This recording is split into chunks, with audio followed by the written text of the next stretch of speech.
네, 안녕하십니까. 정말 오랜만에 영상을 올리게 되었습니다. 한 2달 정도, 한 3달 푹 쉬었는데, 이제 열심히 공부를 또 해보도록 하겠습니다. 기술이 더 많이 이렇게 발전을 하면서 우리는 그 인터넷이 연결된 것만으로도 이 음악을 들을 수 있는 그런 이 스트리밍 시대에 살아가고 있습니다. 이제는 음악뿐만 아니라 그 영화나 드라마, 이런 각종 영상들도 이렇게 스트리밍으로 볼 수 있는 시대가 되었습니다. 그래서 요즘에 뭐 넷플릭스, 그리고 또 뭐 애플에서도 그런 서비스를 하고 있고요. 뭐 디즈니, 뭐 왓챠, 뭐 티빙, 웨이브 뭐 이렇게 굉장히 많은 이런 회사들이 생겨가지고 그런 서비스를 하고 있는 그러한 시대에 살아가고 있고요. 뭐 마이크로소프트 회사 같은 경우에는 이제 게임도 이런 식으로 이제 스트리밍 서비스를 이제 한다고 하는데, 아무튼 놀라운 세상에 살아가고 있습니다. 시간이 조금 지나기는 했지만 이런 그 서비스들 중에 이 넷플릭스의 어떤 그 작품 중에 이 지옥이라고 하는 작품이 아주 얼마 전에 큰 이슈가 된 적이 있었습니다. 오늘은 이 지옥이라는 작품을 이야기하면서 아무래도 이제 이 지옥이라고 하는 이 작품이 저세상에 대한 이야기, 그리고 또 뭐 종교 단체 뭐 이런 것들이 나오니까요. 그래서 요 영화를 통해서 우리 성경 공부를 해보면 참 재밌을 것 같아가지고 좀 준비를 해봤습니다. 뭐 그렇다고 영화의 뭐 전반적인 뭐 그런 건 아니고, 그냥 영화는 살짝 얘기하고 뭐 이렇게 공부를 해보는 그런 공부 시간을 가져보도록 하겠습니다.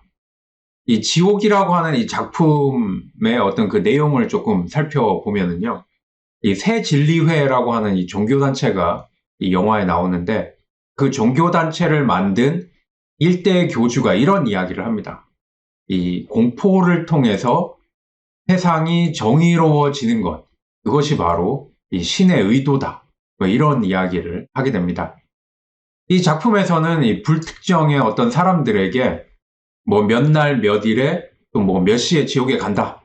뭐 이런 이 고지를 하는 이 정체불명의 어떤 존재가 나타나게 되고, 그 시간이 되면은 어떤 뭐 폐타이어 같은 걸로 만든 듯한 그러한 이 존재들이 나타나서 정말 지옥으로 데리고 가는 듯한 이 말 그대로 이 기이한 현상, 우리 인간들로서는 이해하지 못하는 그러한 기이한 현상이 나타나게 된다라고 하는 영화의 내용들이 나오는데요. 이 새진리회 일대 교주는 바로 이러한 기이한 현상에 대해서 이 공포를 통해 세상이 정의로워지는 것을 신이 바라기 때문에 이런 이 현상들이 일어나게 되었다라고 뭐 이렇게 설명을 하는 것입니다. 그러나 누군가를 이 공포스럽게 만드는 것, 이런 것은 그 사람들을 통제하기 위한 방법인 것입니다. 어떤 뭐 정의, 뭐 아니면 또 어떤 뭐 이상적인 뭐 그런 것들을 하려고 하는 것이 아니라, 누군가를 무섭게 만들고 공포 속으로 밀어넣게 하는 것은 그 사람을 통제하기 위한 방법에 불과하다라고 하는 것입니다. 공포를 통해서 정의롭게 된다라고 하는 것이 정말 진리라고 한다면, 뭐 우리나라는 이미 군대가 정권을 장악한 60년대부터 정의로운 나라가 되었어야 되는 것이고, 그리고 또 뭐 많은 독재자들을 가지고 있는 그러한 나라들은 이미 정의로운 천국과 같은 그러한 나라들이 되었어야 할 텐데, 그런 나라들일수록 더 이렇게 부패하고 더 이렇게 나라의 발전이 점점점 쇠퇴하게 되는 것을 보게 됩니다. 이렇게 그 공포라고 하는 것은 철저히 어떤 힘의 논리, 그러니까 힘을 가진 사람이 상대적으로 힘이 없는 사람을 억누르기 위한 그러한 이 힘의 논리라고 하는 것입니다. 힘의 논리에서 말해지는 이 정의라는 것은 아무리 정의를 말한다고 해도 참된 의로움은 될 수가 없습니다. 왜냐하면 힘에 의한 의로움은 철저히 다른 사람에 의해서, 이 타율에 의해 움직이는 이 수동적인 행위이기 때문에 그렇습니다.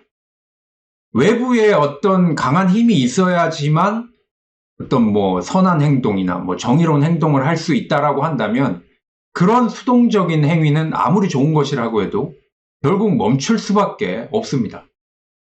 스스로 하고 싶어서 하는 자발적인 행위여야 뭐 조금 힘들고 또 어려운 상황이 있어도 이 지속이 계속해서 될 수가 있는 것이지, 외부의 힘으로 하게 되는 것은 결국 아무리 좋은 거라고 해도 결국 언젠가는 안 하게 되고 멈춰질 수밖에 없다라고 하는 것입니다. 그런데 철저히 이 타율의 힘인 공포를 통해 이 정의로운 뭐 어떤 그런 행위를 하고 이 정의로운 삶을 살아간다라고 하는 것이 얼마나 지속될 수 있겠습니까?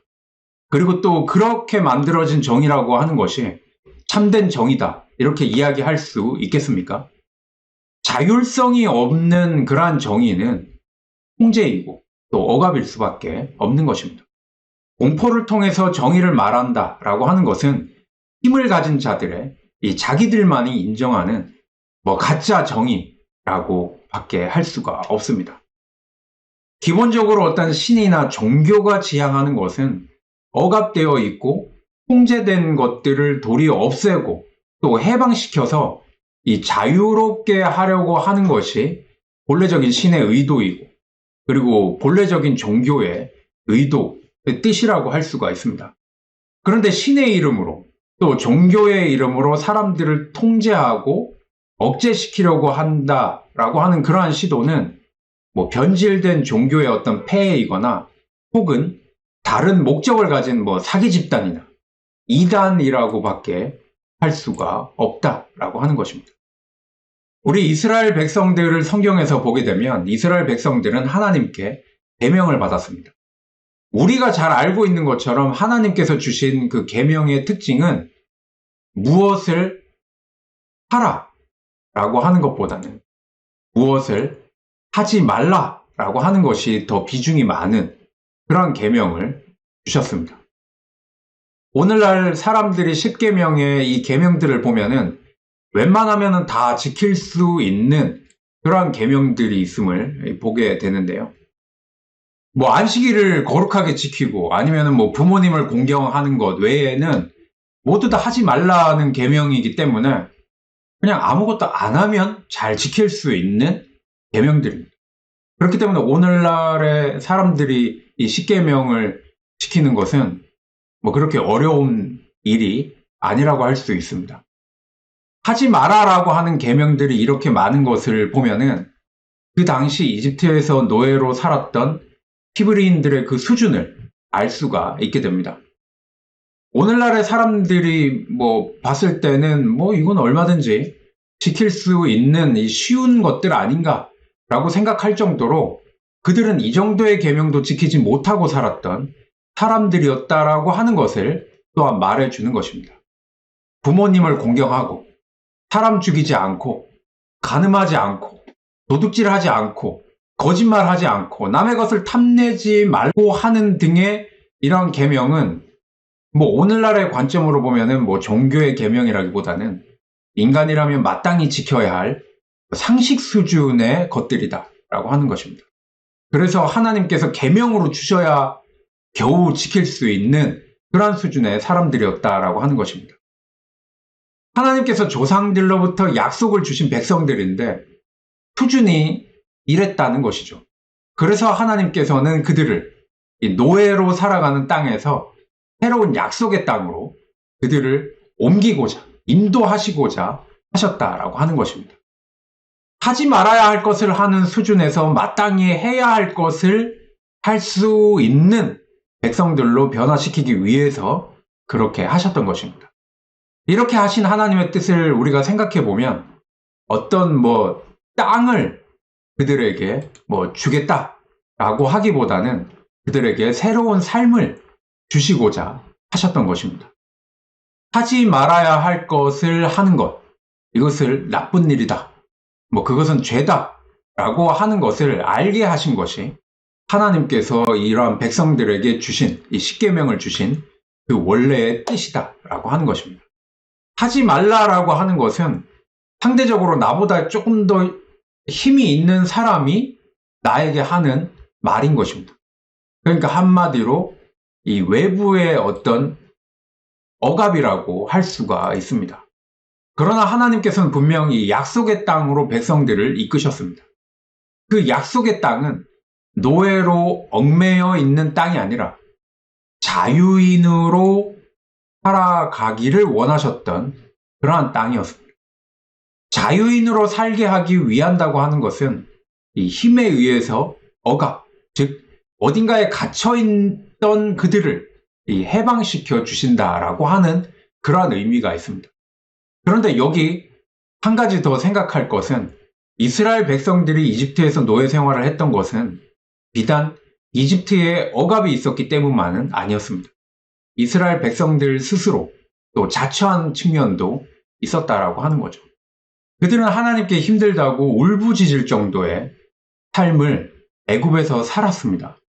그래서 그들은 분명 하나님께 탄식하면서 기도를 했다라고 출애굽기 2장 23절의 말씀에 말씀하고 있습니다. 고된 노동으로 말미암아 탄식하며 부르짖으니 그 고된 노동으로 말미암아 부르짖는 소리가 하나님께 상달되었다라고 했습니다. 그러나 이렇게 힘들지만 하나님께 기도할 정도로 힘들지만 그들은 노예 생활을 그만두고 이집트에서 나갈 생각은 전혀 하지 않았습니다. 이것은 홍해 앞에서 또 광야에서 약속의 땅에 정착한 후에도 다시 이집트로 끊임없이 돌아가겠다고 하는 그들의 불평과 원망에서 알 수가 있습니다. 그들이 돌아가고 싶었던 이유가 무엇이었나 라고 하는 것이 출애굽기 14장 12절을 보면은 알 수가 있는데요. 출애굽기 14장 11절에 보면은 애굽에 매장지가 없어서 모세 보고 우리를 이끌어내어 이 땅에서 죽게 하느냐라고 했는데 12절에는 애굽 사람을 섬기는 것이 광야에서 죽는 것보다 낫겠다. 그러니까 노예로 살고 아무리 어떻게 비굴하게 살아도 죽는 것보다는 그래도 그냥 애굽에서 살아가는 게 낫겠다라고 하는 겁니다. 자유인으로 살고 광야에 나가고 그래서 약속의 땅 그런 거 괜히 가다가 죽을 것 같은 그런 삶 말고 그럼 비록 노예로 비굴하게 살아가지만 애굽에서 살았으면 좋겠다 라고 하는 스스로 그런 생각들을 가지고 있었다라고 하는 겁니다. 그들은 이러한 생각으로 약속의 땅, 이 가나안 땅에 정착을 하고 나서도 끊임없이 죄를 짓고 하나님께서 징벌하시고 회개하고 용서하는 그 구약에 끊임없이 반복되는 그 백성들의 어리석음을 보여줬던 것입니다. 이러한 그들의 모습은 스스로 그 죄로부터 해방되지 않았음을 보여주는 것이라고 할 수가 있습니다. 우리도 그러한 삶을 살아가고 있지는 않은가요? 이건 아닌 것 같다. 이거는 잘못 살아가는 것 같다. 라고 하지만 결국 이렇게 안 살면 또 죽을 것 같아서 하나님께 이렇게 안 살게 해주십시오라고 기도는 하지만 또 나 스스로 또 그렇게 살아가고 있는 그 어리석음을 반복하면서 우리는 살아가고 있다라고 하는 것입니다. 성경에서 이 죄를 뜻하는 히브리어 단어를 찾아보면 하타라고 합니다. 이 하타라고 하는 이 히브리어는 이 죄를 의미하는 단어인데요. 이 법적 용어가 아니라 종교적인 개념을 가지고 있는 단어입니다. 그래서 무엇을 하지 말아야 할 것을 행한 것, 이런 것을 죄라고 하기보다는 좀 더 확장된 개념으로 해야 할 것을 하지 않은 것까지 이 죄라고 하는 그 의미를 가지고 있는 단어라고 할 수가 있습니다. 이 스스로 어떤 하고 싶어서 하는 선한 행위라든지 아니면 처음에 말씀드린 그 정의로운 행위를 하면서 살아가지 않는 것까지 우리는 죄라고 하는 그 개념 속에 들어있다라고 하는 것입니다. 따라서 우리는 그 선한 행위, 정의로운 행위를 하지 않으며 살아가는 것까지 우리가 잘못 살아가는 것이고 이 죄된 모습으로 살아가고 있다라고 생각을 해야 되는 것입니다. 우리는 이렇게 죄에 얽매여 있는 그러한 삶을 살아가고 있음을 우리는 깨달아야 할 것입니다. 이렇게 죄에 얽매여 있고 완전한 자유인으로 살아가지 못하는 이러한 백성들, 또 이러한 우리에게 예수님께서 오셨습니다. 율법을 완성하는 그 가르침, 그 가르침을 우리에게 주시기 위해서 이 땅 가운데 오신 것입니다. 율법을 폐하러 오신 것이 아니라 율법을 완전하게 하시기 위해서 우리에게 그 복음을 가르쳐 주셨다라고 하는 것입니다. 하나님께서 원하셨던 그 진정한 자유인으로 살아갈 수 있는 그 가르침을 우리에게 주셨다는 것입니다. 예수님의 가르침은 새로운 것이 아니라 하나님께서 백성들에게 주셨던 그 계명의 본래 의미를 알게 하신 것이다 라고 하는 것입니다. 우리 예수님께서 우리에게 주신 가장 으뜸되는 계명이라고 하는 것, 그것은 바로 내 마음을 다하고 목숨을 다하고 뜻을 다하여 주 너의 하나님을 사랑하라 라고 하는 것이 예수님께서 주신 가장 으뜸되는 말씀이라 우리에게 가르쳐 주셨습니다. 이 말씀은 이미 구약 신명기 6장에 기록된 하나님의 말씀이었습니다. 여기에 덧붙여서 예수님께서는 그 본래의 의미를 가르쳐 주신 것입니다. 이러한 말씀을 하신 하나님의 뜻을 가르쳐 주신 것인데요. 이 말씀에 들어있는 하나님의 뜻은 내 마음을 다하고 뜻을 다하여 주 너의 하나님을 사랑하라 라고 하시는 말씀입니다. 그리고 이것이 크고 첫째 되는 계명이라고 말씀하시면서 39절에 또 이에 대해서 더 추가적으로 설명하는 말씀을 주셨는데요. 그것은 바로 둘째도 그와 같다. 그러니까 두 번째 계명이라고는 하지만 첫 번째 계명과 의미가 똑같다라고 말씀하시는 거죠. 그것이 바로 내 이웃을 내 자신같이 사랑하라 라고 하는 것입니다. 그럼 첫째 계명과 둘째 계명이 같은데 다르게 설명을 하신 것은 첫 번째 하나님을 사랑하라 라고 하는 것이 내 이웃을 내 자신같이 사랑하라 라고 하는 말과 동일한 의미를 가지고 있다라고 하는 것입니다. 그러니까 하나님 사랑하듯이 너의 이웃을 사랑하라 라고 우리에게 가르쳐 주신 말씀이라고 하는 것입니다. 이러한 예수님의 말씀은 율법 자체를 비판하신 것이 아니라 바로 율법주의를 비판하신 것이다 라고 알 수가 있습니다. 우리 그 율법주의라고 하는 것은 율법을 위한 율법을 지키는 것을 이야기하는 것입니다. 이것은 하나님의 참된 뜻은 알려고 하지 않고 오로지 그냥 과거로부터 그 율법이 지켜져 왔으니까 우리 지금도 그 율법을 잘 지켜가야 된다라고 하는 것입니다. 한마디로 율법을 위한 율법이었던 것이죠. 과거로부터 지켜왔던 그 법을 지금도 잘 지켜야 한다라고 하는 것은 바로 사람들을 통제하기 위한 수단으로 사용을 한다라고 하는 것입니다.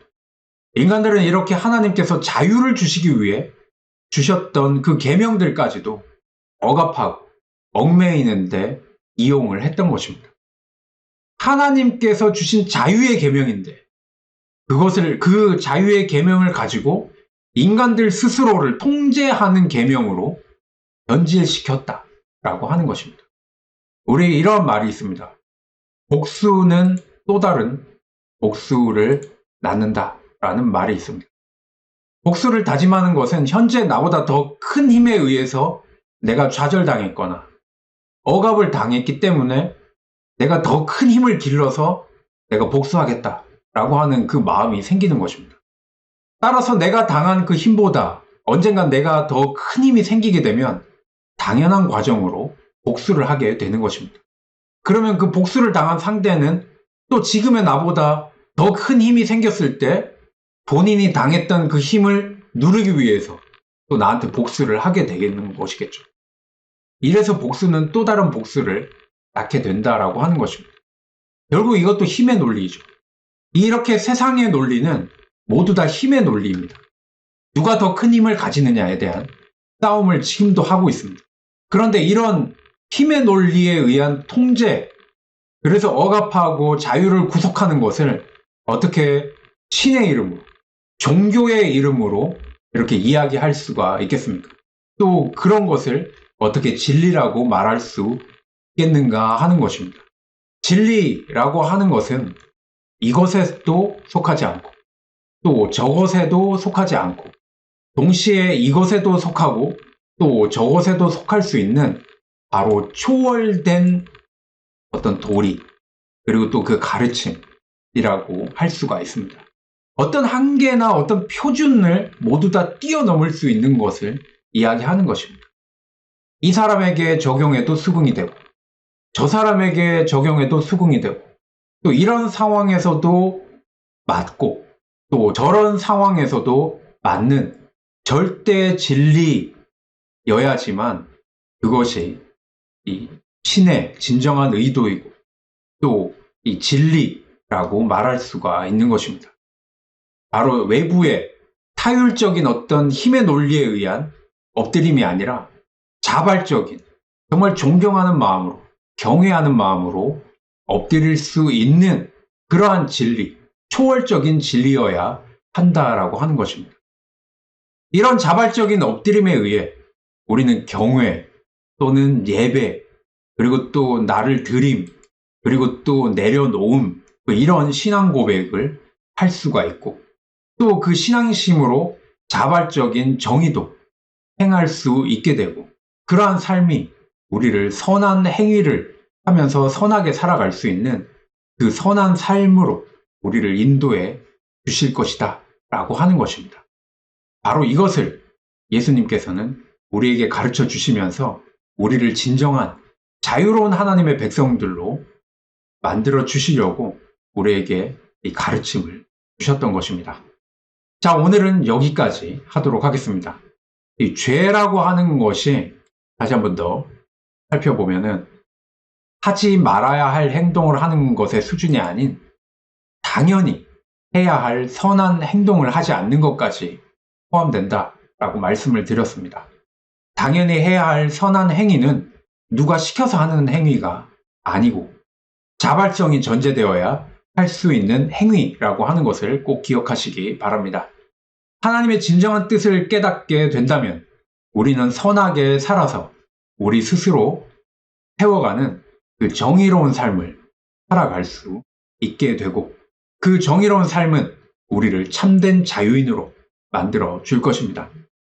선하게 살아가며 자유인으로 살아갈 수 있다면 우리가 살아가는 바로 지금 여기가 하나님께서 약속하신 젖과 꿀이 흐르는 약속의 땅으로 변화될 것입니다. 자, 항상 건강하시고 그럼에도 불구하고 행복하시기 바라고 오늘도 들어주셔서 감사합니다.